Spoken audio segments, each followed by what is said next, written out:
Nous devons, à très court terme, reclarifier le cadre et les conditions politiques de notre intervention au Sahel. D'abord et avant tout, avec les 5 États africains, membres du G5 Sahel. J'attends d'eux qu'ils clarifient et formalisent leurs demandes à l'égard de la France et de la communauté internationale. Souhaitent-ils notre présence? Ont-ils besoin de nous? Je veux des réponses claires et assumées sur ces questions. Je ne peux ni ne veux avoir des soldats français sur quelque sol du Sahel que ce soit, alors même que l'ambiguïté persiste à l'égard de mouvements anti-français, parfois portés par des responsables politiques. La République française Macron, qui lui a fait savoir, et hier il a dit explicitement, après le sommet de l'OTAN, qu'il faut que les voix qui suscitent, portent, divulguent ce qu'il appelle le sentiment anti-français dans les pays francophones d'Afrique se taisent. Le président français demande à nos chefs d'État africains francophones de fermer nos bouches. Parce que, selon lui, nous cultivons un sentiment anti-français. Mais vous savez très bien que c'est faux. Monsieur le Président Macron, il n'y a pas de sentiment anti-français ici. Ce que vous appelez sentiment anti-français, d'ailleurs, comment vous allez présenter ça? Je suis en train de parler en français, là. J'ai rien contre le français en tant que langue. Je parle pas en sénoufou, ou en djoula, ou en serer, ou en wolof, ou je ne sais quoi, soninké, bambara, ou quoi d'autre. Je parle en français. Je n'ai rien contre le français. J'écris, je m'exprime, je travaille en français. Je n'ai rien contre les Français. Nous n'avons ici, en Afrique francophone, rien contre les Français. Ils sont nombreux, ils ont des entreprises, ils créent des emplois pour nous, ils payent des impôts. Nous sommes nombreux à travailler avec eux, à travailler pour eux. Ils travaillent souvent pour nous. Nous sommes des amis, nous nous marions, nous vivons ensemble, ici comme en France, sans aucune animosité. Donc, c'est pas un sentiment contre les Français ou contre le Français. Ce que vous appelez sentiment anti-français en réalité, c'est un ras-le-bol, c'est une révolte, c'est un refus de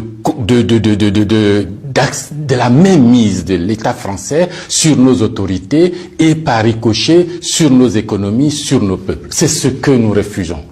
Les relations incestueuses entre l'État français et les États africains, c'est ce que nous refusons.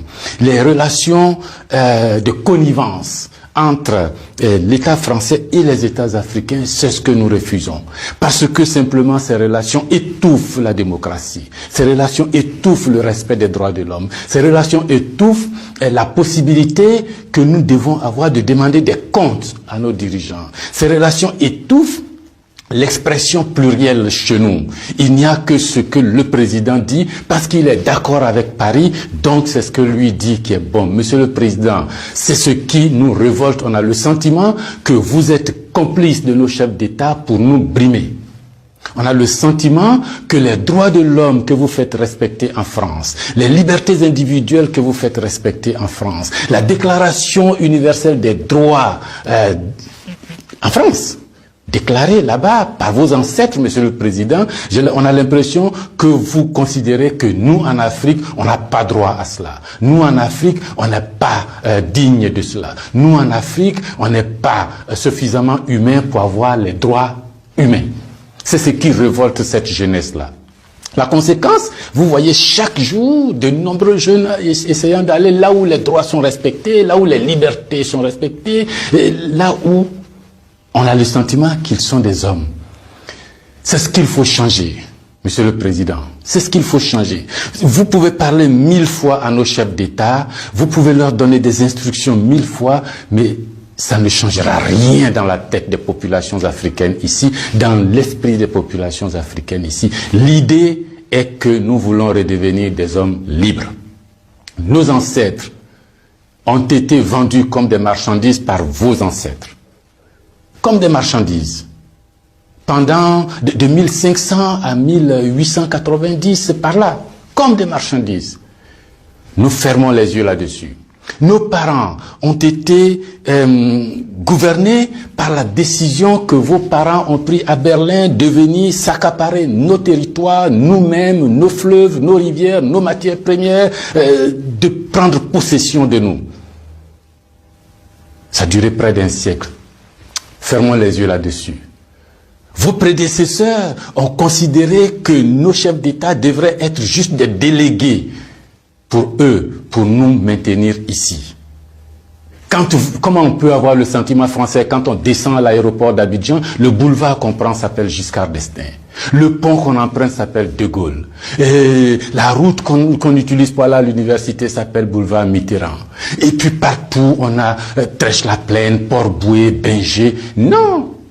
Ce que la nouvelle génération veut, ce que nous voulons, c'est l'autodétermination. Que nos chefs d'État nous rendent compte ici, qu'ils ne soient pas obligés d'aller vous rendre compte pour se donner une certaine légitimité, comme Macron est d'accord avec moi, comme Chirac est d'accord avec moi, comme le chef d'État français est d'accord avec moi. Donc ici, vous allez faire ce que je dis parce que sinon vous allez avoir des problèmes. Monsieur le Président, tant que ça durera comme ça, les gens ici auront le sentiment que l'État français est complice de leur brimade, de leur pauvreté, de leur chômage.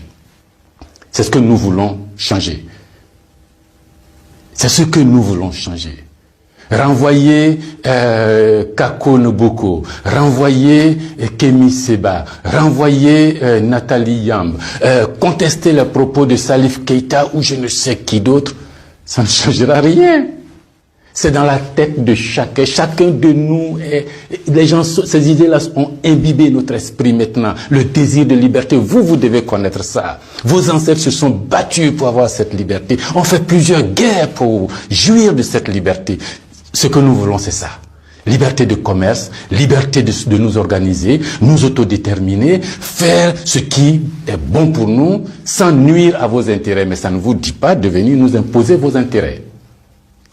Si vous pensez, chers auditeurs, que ce message vaut la peine d'être diffusé et que nous soyons nombreux à nous l'approprier, sans animosité, sans bestialité, mais avec fermeté et conviction, il faut liker, il faut partager. Parce que c'est l'Afrique de demain qui se joue là. Nous ne voulons plus être des marchandises, nous ne voulons plus être sous la tutelle de quelqu'un, nous voulons redevenir des hommes libres. Merci.